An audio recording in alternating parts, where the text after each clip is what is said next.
Salut, je tenais à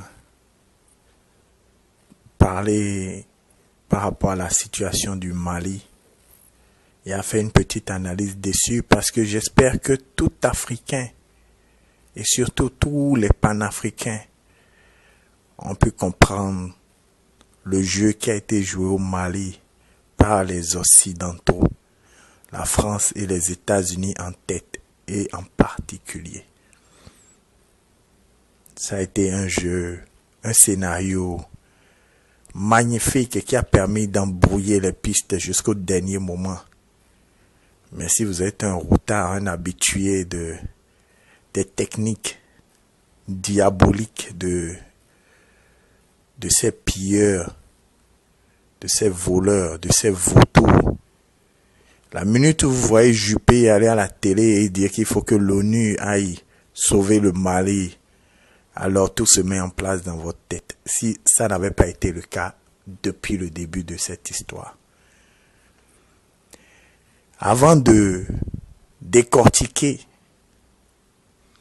avant d'analyser en détail comment les événements se sont passés, comment ce scénario a été joué et mis en place, je vais commencer par un point très important qu'il faudrait garder en tête pour comprendre pourquoi est-ce que tout ce scénario a d'abord été mis en place. Le point très important est que ça fait des années que les Occidentaux, la France et les États-Unis en tête, sous le prétexte de vouloir lutter contre l'AQMI, je vais faire une petite parenthèse. L'AQMI, c'est encore leur organisation. L'AQMI est un cheval de Troie parce que l'AQMI, c'est encore les services secrets français et américains qui sont derrière, ce qu'ils appellent les islamistes qui sont en Afrique. Bon, ça, c'est un autre point, on reviendra dessus. Mais sous le prétexte de vouloir lutter contre l'AQMI dans la région là, du désert, dans le désert, que partagent le Mali, l'Algérie, la Mauritanie, tout ça. Ils disent qu'ils veulent installer une base militaire composée de forces étrangères, françaises, américaines, européennes. Bon, comme je dis, tout vieux routard africain qui sait ce que veut et ce que vaut l'ennemi en face, ces gens en face, comprend bien que ce n'est pas pour les beaux yeux des Africains et encore moins pour lutter contre des islamistes qui ne font que tuer des Africains. Anyway, qui ne seront un danger que pour des pays africains. Ce n'est pas pour nos beaux yeux qui veulent installer une base militaire. Ce n'est pas pour l'AQMI. C'est eux-mêmes qui commandent l'AQMI. Le but du jeu, c'était d'installer une base militaire dans cette région de l'Afrique afin de pouvoir contrôler non seulement les ressources minières, les richesses minières, énergétiques, le gaz, tout ce qu'on trouve dans cette région-là. La base n'était pas seulement pour contrôler tout ça, toutes ces richesses. C'était aussi pour pouvoir mettre la pression sur tous les chefs d'État, nos traîtres, les traîtres de chefs d'État, les gouverneurs là, les préfets là, qu'ils ont installés là, qui oseraient commencer à ouvrir et à donner trop de largesse à la Chine dans la région. La militarisation de l'Afrique pour ces pays-là devient une priorité stratégique parce qu'il faut contrôler les ressources minières avant que la Chine ne les contrôle, pour ne pas parce que la Chine va leur passer devant, quel que soit ce qu'ils sont en train de faire. Mais c'est ça le but du jeu. Ils ont commencé avec l'Afrique centrale, avec le faux prétexte de Kony. Mais vraiment ça, c'est une insulte à l'intelligence de tout homme. Tout Africain qui se respecte avant qu'ils disent tout homme. Que c'est pour Kony, ils sont allés installer des militaires un peu partout en Ouganda, au Congo, tout ça, qui vont contrôler toute la région là et les richesses qui sont là-bas. Maintenant, la prochaine étape, c'était l'Afrique de l'Ouest et un peu l'Afrique du Nord avec l'Algérie qui n'est pas trop d'accord là. On va installer une base militaire après déstabiliser l'Algérie, tout ça. Bref, Ça, c'est le point important à garder.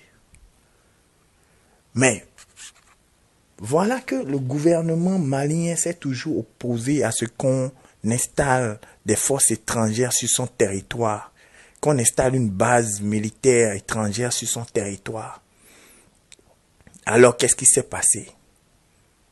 D'abord, on commence en déstabilisant le Mali avec une fausse rébellion.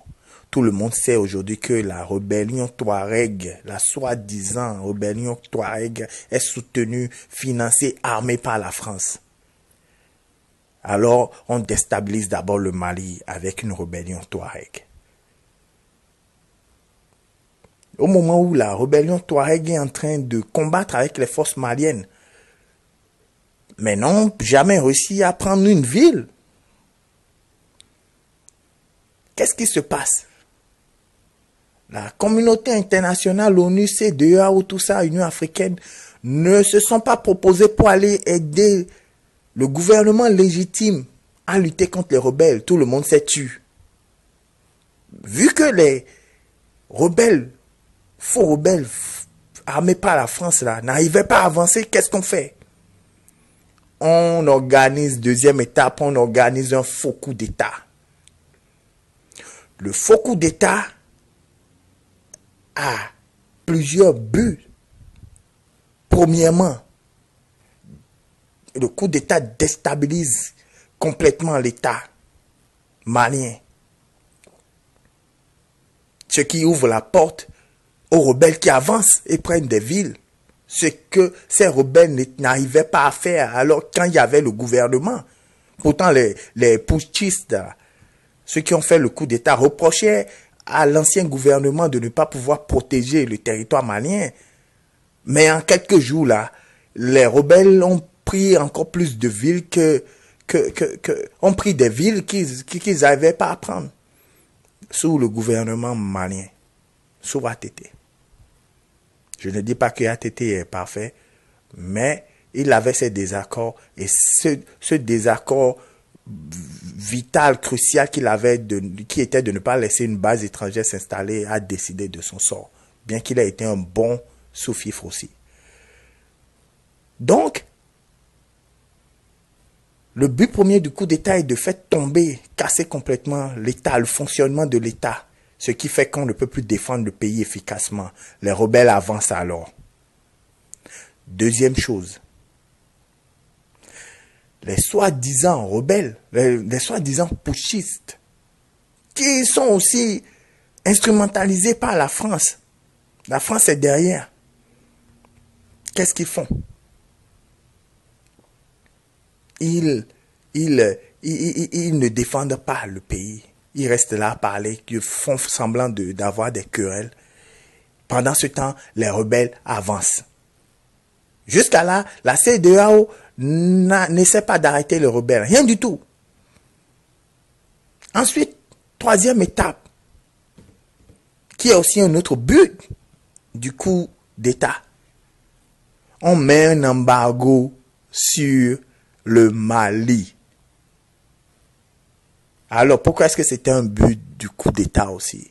C'était aussi un but du coup d'État parce que si un gouvernement légitime malien était en place, les rebelles n'auraient jamais pu avancer parce que ce gouvernement aurait pu s'armer légalement pour défendre le territoire malien. Il fallait donc déjà enlever un gouvernement légitime, mettre des putschistes là qui vont permettre de justifier qu'on mette un embargo sur un pays qui normalement se défend contre une rébellion armée.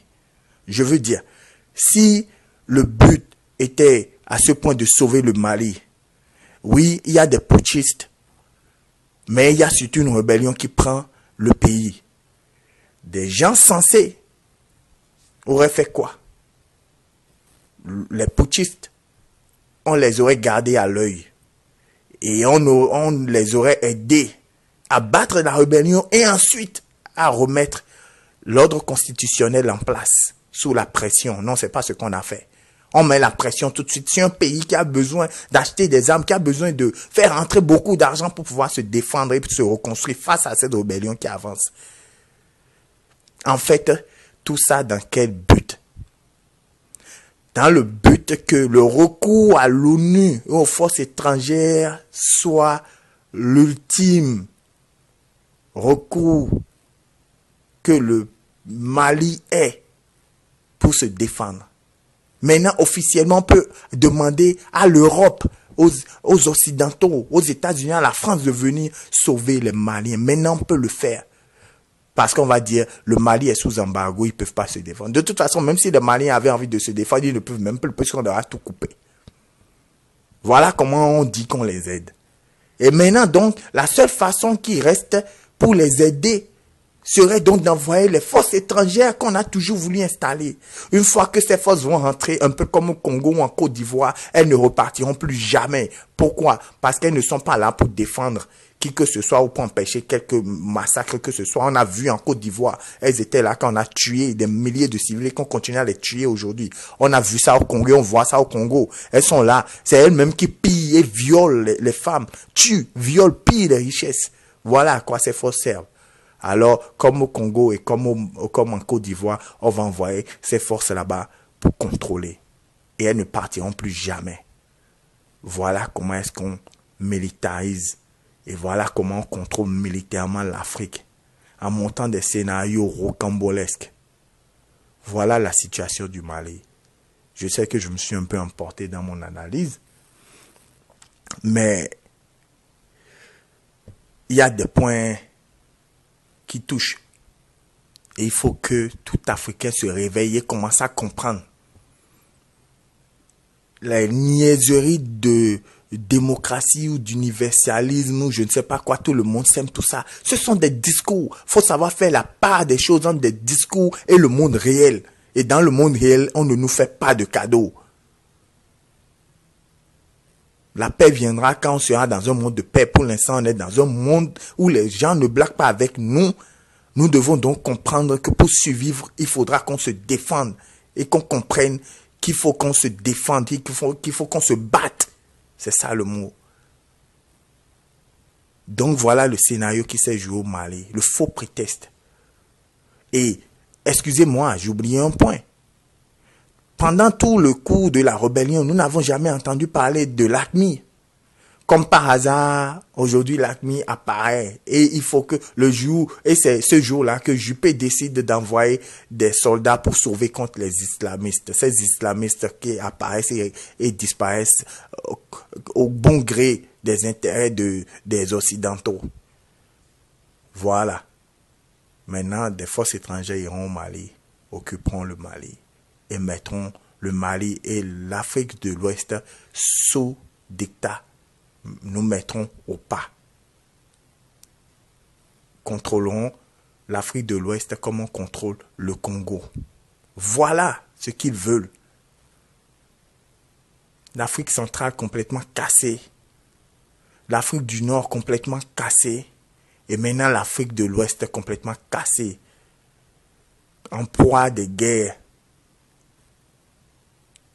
Comme ça, ils pourront mieux piller parce que ce sont des vautours qui se nourrissent sur les cadavres, le sang des peuples opprimés.